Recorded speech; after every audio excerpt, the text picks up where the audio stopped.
right, so today is our next learning target for our rational expressions unit, and this is all about adding and subtracting with rational expressions. So last time we were simplifying, basically reducing fractions. Here we are adding and subtracting with fractions, because if you remember, a rational expression really basically is a fraction. It's just a fraction usually that has polynomials in it. But to start, like we did last time, let's do a little fraction review. So we know when we add fractions, we have to have a common denominator. Hopefully you're like, yes, I know this. But that's something we have to think about. So in this first one, our denominators are the same. So that means the denominator stays the same there. So you have 2/5 and you have 4/5. Now you have 6/5. Could you write that as 1 1/5? Yes, we're just going to leave it as an improper fraction right now. Now, number 2, we do not have common denominators, so we have to get a common denominator. So our least common denominator between 3 and 2 would just be to multiply them together. It would be a 6. So in order to get the first fraction to be a 6, you have to multiply the numerator and denominator by 2. That gives us 4/6. Remember, really, 4/6 just reduces to 2/3. So we're not changing anything. When we're multiplying the numerator and denominator by the same thing, really you're multiplying by an equivalent of 1. So here, if you're multiplying numerator and denominator by 3, we get 3/6. So 4/6 minus 3/6 gives us now 1/6. And now we could subtract them with those common denominators. Now the last one here, I put here on purpose because really you have a few possible common denominators when you're doing 10 and 4. Really you have, an infinite number of possibilities of common denominators for any of these, but we have a least common denominator and then you have another probably other common denominator that people think of. The least common denominator between 4 and 10 is actually 20. Not everybody always thinks about 20 right away. I'll show it both ways, kind of for a reason on this one here. But here, if you were to use the least common denominator, I can multiply numerator and denominator here by 2. Here I would have to multiply numerator and denominator by 5, and that would get us 17/20. Now, what a lot of people will do on this one is they won't think about 20 and they'll go right to 40. Could you use it with a denominator of 40? Yeah, you could. So that means you'd have to multiply the numerator and denominator of the first fraction by 4, and you get 4/40. And then you have to multiply numerator and denominator of the second fraction by 10. And you get 30/40. So now when we add them together, we get 34/40. So now what you just have to think about here at the end, we do have that added together. It's just not simplified. Now we can divide by a common factor, and notice we get the same answer. So really you have a multiple options for common denominators. And another thing I really wanted to point out in this is sometimes when we add or subtract, we are going to get a common factor afterwards that we are going to have to simplify. And that's something that you're going to have to look out with when we are doing adding and subtracting within these rational expressions. So let's try a few of these. So number 1 here. To add and subtract with this one, again, we need a common denominator. Lucky for us, we have a common denominator. If we already have a common denominator, what that means is we can just add the numerators. Now, really, you could skip writing this step. I'm going to write it just so we recognize what's happening here. If we have a common denominator, we're really just adding across with our numerators. So that means we get a 2x and a plus 12/4. Now, reasonably, that's basically the answer. However, we want to try and write our answers again in simplest form. So what I want you to always do is look to see, is there a common factor? So that numerator can actually factor with a GCF of 2. And now when I look at that numerator and denominator, they both have a common factor of 2. So x plus 6, notice x plus 6 stays the same. Just the 2 and the 4 reduce to a 1/2 right there. So we get an x plus 6/2. Now we're not going to worry this time about our excluded values. Could you try and name excluded values for some of these? Yes, I'm not going to make you do it. Actually, this particular one has no excluded values because the denominator doesn't have a variable in it. So there are none in this one. But again, I'm not going to ask for them when we're adding and subtracting on these particular ones. All right, looking at number 2. Again, we already have common denominators. Now here is the big thing. I find subtraction to be the ones that people make the most mistakes on. And really, it's just a matter of going too fast. When we are subtracting, we have to make sure we subtract that entire second fraction. So the denominator stays the same. We don't have to worry about that. But I am subtracting that whole quantity x plus 3. So it's a minus x and a minus 3. Sometimes what you'll see me write in here is, remember, if you remember back to middle school, I remember like a lot of teachers would say like same, change, or whatever on there, but or change, whatever it may be, like plus the opposite. That's what I like to think about. So if there's a minus here, we can add the opposite. So add the opposite. Sometimes I will distribute that negative right away, so that way we don't forget about it. We have to make sure we subtract everything. That is the biggest mistake on these. So 3x minus x is a 2x, and a 2 minus a 3 is a minus 1, and that gives us 2x minus or 1 over 3x. Can we reduce anything? Any common factors? No, there's no GCF in the numerator. I cannot cancel out those x's because I have a minus, so this is it. All right, let's try another one here. Once again, we have a common denominator. So again, what I strongly recommend you do is add the opposite within those. So if this is a minus, if you want to rewrite it, rewrite it.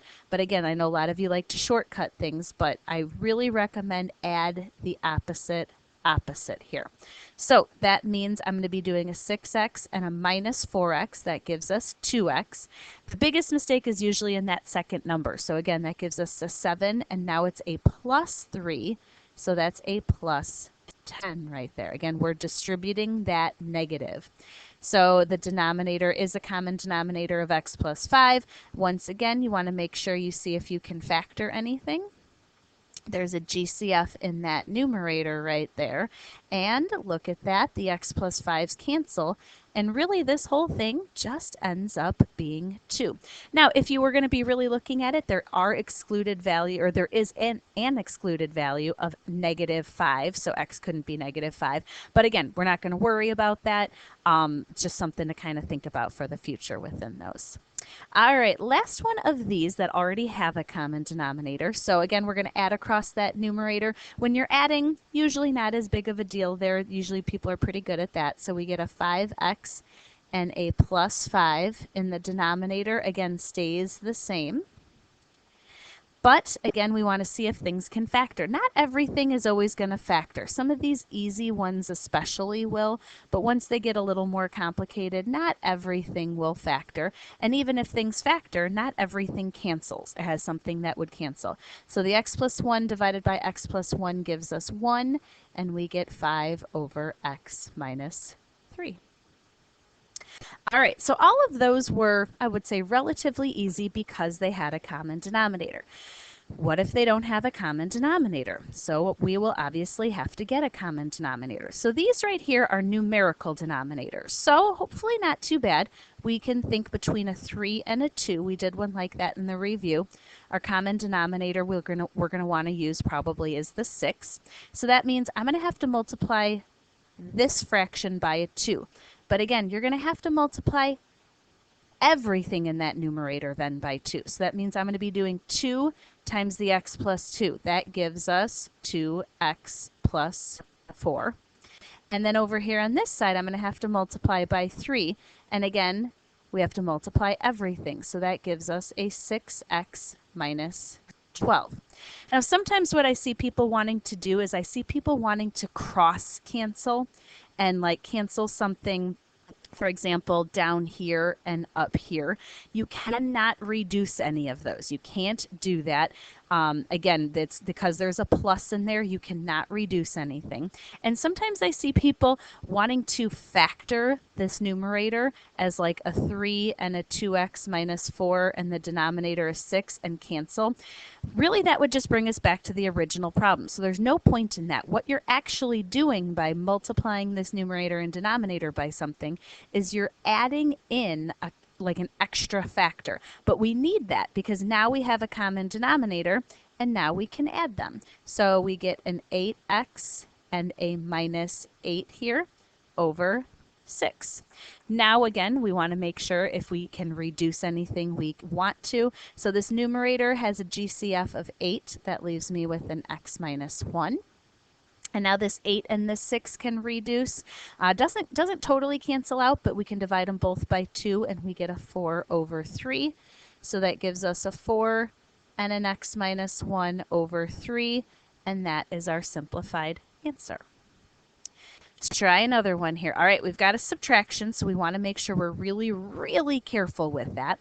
Again, what I strongly recommend you do whenever you see that minus is change it right away to a plus. But again, if you're going to be subtracting or adding the opposite, I'm going to add the opposite of both of them. So I like to add that in kind of right away there.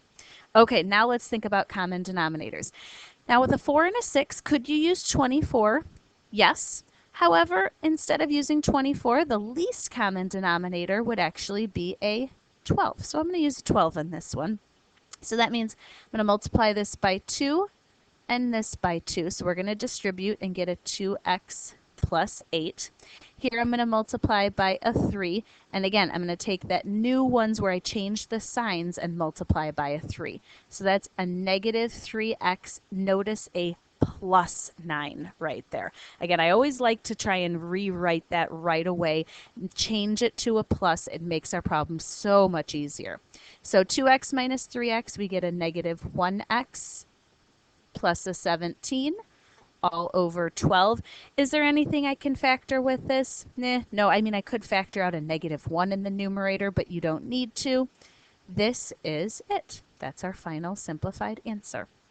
All right, couple more here. If I look at number 7, again, this one, we need common denominators. If you want to change it on this one to a minus and negative, or a plus and negative 4, you can. Again, this one, there's only one term, so it's not as big of a deal. But we have a 5 and an x. Notice this is the first time we haven't had just numbers in the denominator when we had to think of common denominators.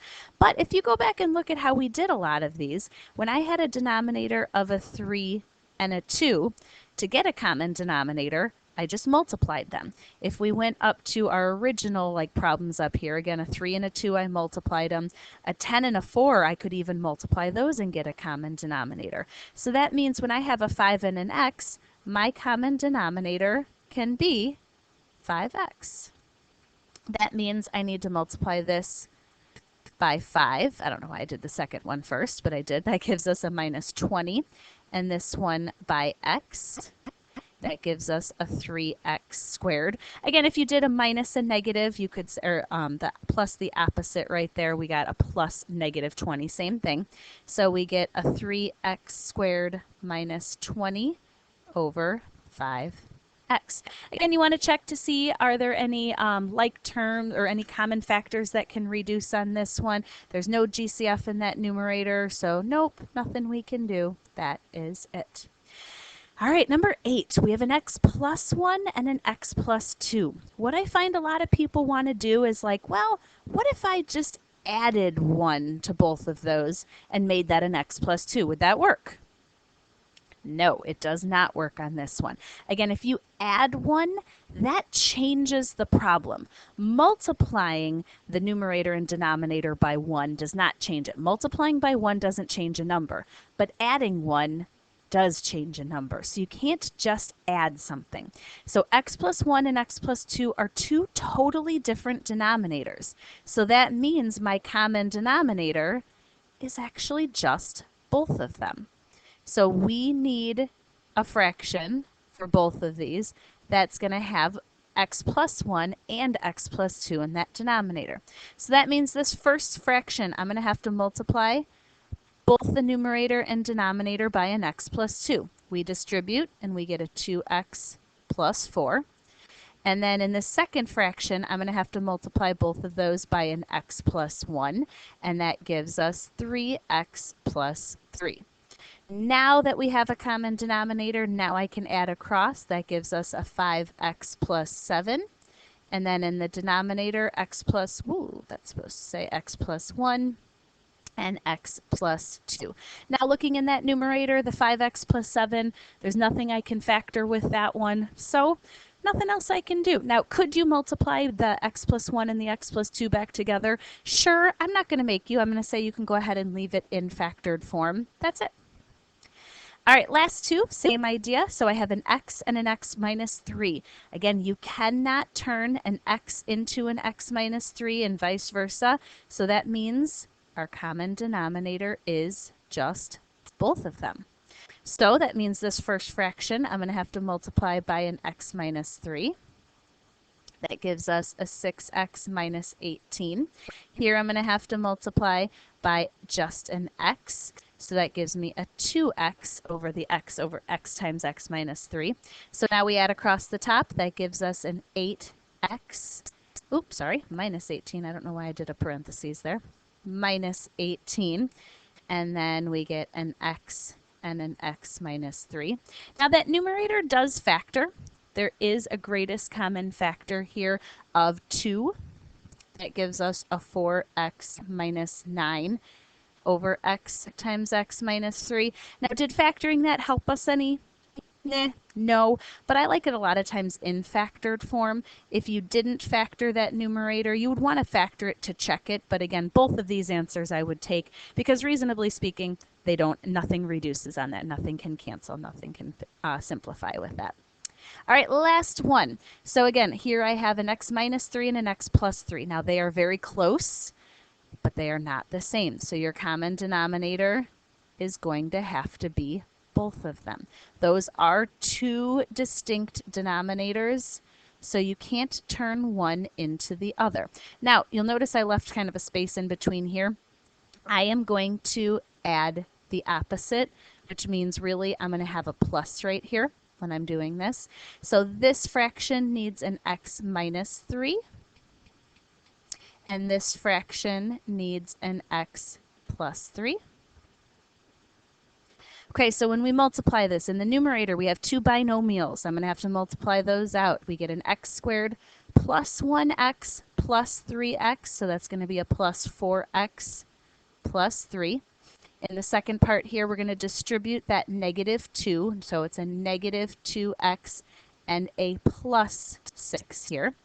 So now we can add across those numerators. We get an x squared plus a 2x plus 9. In that denominator, x minus 3 and x plus 3. So now you want to check that numerator, x squared minus or plus 2x plus 9. We would need numbers that multiply to 9 and add to 2. Nope, nothing that can work there. Nothing else can factor, which means nothing can cancel.